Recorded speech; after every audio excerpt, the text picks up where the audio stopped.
নমস্কাৰ, এটা breaking news. বিধানসভাৰ উপাধ্যক্ষ ডক্টৰ নুমল মমিনক এবাৰ প্ৰত্যাহ্বান জনাইছে বদৰুদ্দিন আজমলে। নুমল মমিনৰ বিৰুদ্ধে তৰা হ'ব মানহানিৰ গোচৰ। মানহানি গোচৰ তৰাৰ হুংকাৰ দিছে মৌলানা বদৰুদ্দিন আজমলে। দিল্লীৰ বিস্ফোৰণৰ লগত আজমলৰ প্ৰতিষ্ঠানক সংযোগ কৰিছিল নুমল মমিনে, আৰু তাৰ পাছতেই নুমল মমিনৰ বিৰুদ্ধে এতিয়া সৰব হৈছে বদৰুদ্দিন আজমল। এটা ডাঙৰ খবৰ আমি এই মুহূৰ্তত লৈ আহিছোঁ, ব্ৰেকিং নিউজ। বিধানসভাৰ উপাধ্যক্ষ ডক্টৰ নুমল মমিনক এবাৰ প্ৰত্যাহ্বান জনাইছে বদৰুদ্দিন আজমলে। মৌলানা বদৰুদ্দিন আজমলে প্ৰত্যাহ্বান জনাইছে নুমল মমিনৰ বিৰুদ্ধে তৰা হ'ব মানহানিৰ গোচৰ। মানহানিৰ গোচৰ তৰা হ'ব বুলি এতিয়া হুংকাৰ দিছে। মানহানিৰ গোচৰ তৰাৰ হুংকাৰ দিছে এতিয়া মৌলানা বদৰুদ্দিন আজমলে। উল্লেখ কৰিব লাগিব যে দিল্লীৰ যি বিস্ফোৰণ, সেই বিস্ফোৰণত বদৰুদ্দিন আজমলৰ প্ৰতিষ্ঠান জড়িত আছে বুলি বিস্ফোৰণ ঘটাইছিল।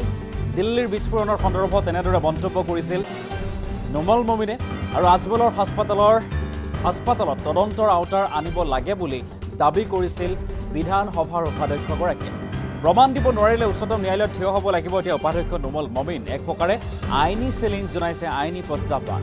তদন্তৰ বাবে সাজু আছো বুলিও এতিয়া মন্তব্য কৰিছে আজমল।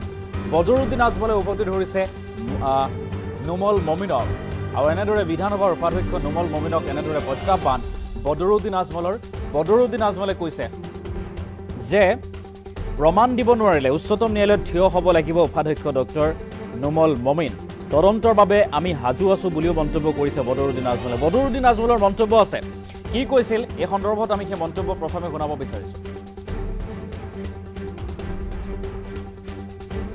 मैं मौलाना बदरुद्दीन अजमल আজি বহুত দুখ আৰু প্ৰস্তাৱৰ সাথে আপোনালোকৰ সন্মুখত আহি আছো যে এনেকুৱা লাগি আছে যে অসমত কোনো মানুহে কোনো ভাল কাম কৰিব নালাগে। আজি 30 বছৰৰ পৰা আমি হস্পিটেলটো চলাই আছো, আৰু বিভিন্ন আমাৰ শিক্ষা প্ৰতিষ্ঠান আছে, হাজাৰ হাজাৰ ল'ৰা ছোৱালী আমাৰ মেডিকেল কলেজৰ পৰা ওলাই আছে। মতলব অসমত থাকি কোনো মুছলমানে কোনো ভাল কাম কৰিবই নালাগে। আজি মোৰ দুখ লাগিছে যে অসমৰ এজন গণ্যমান্য ব্যক্তি, deputy speaker of Assam legislative, তেখেতে এটা মন্তব্য দিছে যে দিল্লীৰ ব্লাষ্টৰ লগত আজমলৰ হস্পিটেলৰ লিংক হ'ব পাৰে। তদন্ত ওয়েলকাম। আজি ৰাতি 12টা বজাৰ আপুনি আৰম্ভ কৰক। চিফ মিনিষ্টাৰ সাহেবক মই কৈ আছো, কালি ৰাতিপুৱাৰ পৰা আৰম্ভ কৰি দিয়ক, তন্ন কৰক। আমি এসব বিচাৰ দুখ লৈ আমি অসমত আমি কাম কৰিম। নিমল চাহ হোক আৰু তেখেতৰ ডাঙৰ কেউ হোক সৰু হোক, আমি কাম কৰি যাম। তদন্ত কৰক, আহক। যদি আপোনালোকে এইটো প্ৰুফ কৰিব পাৰে যে দোষী হ'ব, শাস্তি পাব। যদি কোনো ইণ্ডিভিজুৱেল কোনো মানুহে বেয়া কাম কৰি আছে, আমিও তাৰ পক্ষত নহয়, তাক আপোনাক আমি ধৰি দিম যে আপুনি যে আজমল ফাউণ্ডেশ্যন, আজমলৰ নাম বাৰবাৰ লৈ আছে। হাম হস্পিটেল ক'ব পাৰে, হাম ৰিচাৰ্চ চেণ্টাৰ ক'ব পাৰে। আজমলৰ নাম নিদিলে এডভাৰটাইজ নহয় না আপোনালোকৰ, পলিটিকেল মাইলেজটো নাপায়। মই আপোনাক চেলেঞ্জ কৰি আছো। আৰু কালি পৰহিৰ ভিতৰত আপোনাৰ ওপৰত আজমল ফেমিলি, আজমল পুৰা গ্ৰুপ অফ ইনষ্টিটিউটছে আপোনাৰ ওপৰত এটা মানহানি কেছ কৰিব। আমাৰ ভাল এটা প্ৰতিষ্ঠানক নাম বদনাম কৰাৰ কাৰণে আপুনি ষড়যন্ত্ৰ ইন্টেনশনালি এইটো কৰিছে।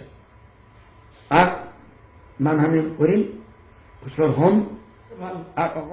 নিউজ ৰিডাৰকে একদম আজমলৰ সব প্ৰতিষ্ঠানত যাব লাগে। আৰে ৰাজত্ব হয়েছে নেকি? কোনো নিয়ম নাই নেকি? আহক না, আজমলৰ ঘৰত আহক, এক এক প্ৰতিষ্ঠানক চাওক। আপুনি আপনাৰ কবলৈ কি আছে? আপনাৰ কোনো বংশবতী একটাও ডক্টৰ বনাইছে নেকি? বনোৱা নাই, এই সাহস নাই। আমি ভাল কাম আছো, ভাল কাম কৰি যাম। আৰ যদি ডিপুটি স্পিকাৰে যদি এইটো প্ৰুভ কৰিব নোৱাৰে, আমি সুপ্ৰিম কোৰ্টত যাম। তেখেতক আমি সুপ্ৰিম কোৰ্টত টানিম আৰু শিকাই দিম। আজমল ফেমিলিৰ ওপৰত দোষ দিছে, আজমলৰ ইনষ্টিটিউটৰ দোষ দিছে। মই তেখেতক চেলেঞ্জ কৰি আছো, আহক আপুনি প্ৰুফ কৰক। মুখ্যমন্ত্ৰী সাহেবক কম, আপুনি জানে আজমল ফেমিলি, আপুনি ইনকুৱাৰী দিয়ক। We are ready to face every ইনশাআল্লাহ। মই वेलकम কৰি আছো। আহক নুমল চাহ, আপুনি নিজে আহক। আহক না, একদিন দুদিন অসমৰ ভাতটো খাই যাওক। আগমলক তেতিয়া আপুনি গম পাব আমি কি কাম কৰি আছোঁ মই বেছি দুখ নকওঁ গোটেই অসমবাসী কোনো এজনটো থৈছে দুখৰ কিয় আপোনাৰ নিন্দা কৰিছে আপোনাৰ হাতত মিছনে আছে চৰকাৰী মিছনে আপুনি ডেপুটি স্পীকাৰ বাপৰে বাপ ইমান ডাঙৰ মানুহ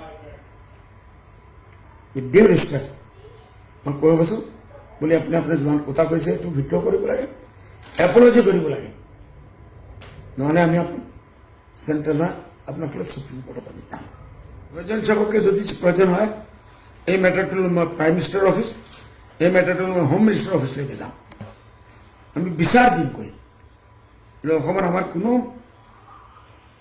নিৰাপত্তা নাই বহুত দুখ পাইছোঁ গোটেই অসমবাসী মোৰ লগত দুখী হ'ব মই ভাবিছোঁ ইনশাআল্লাহ থেংক ইউ নমস্কাৰ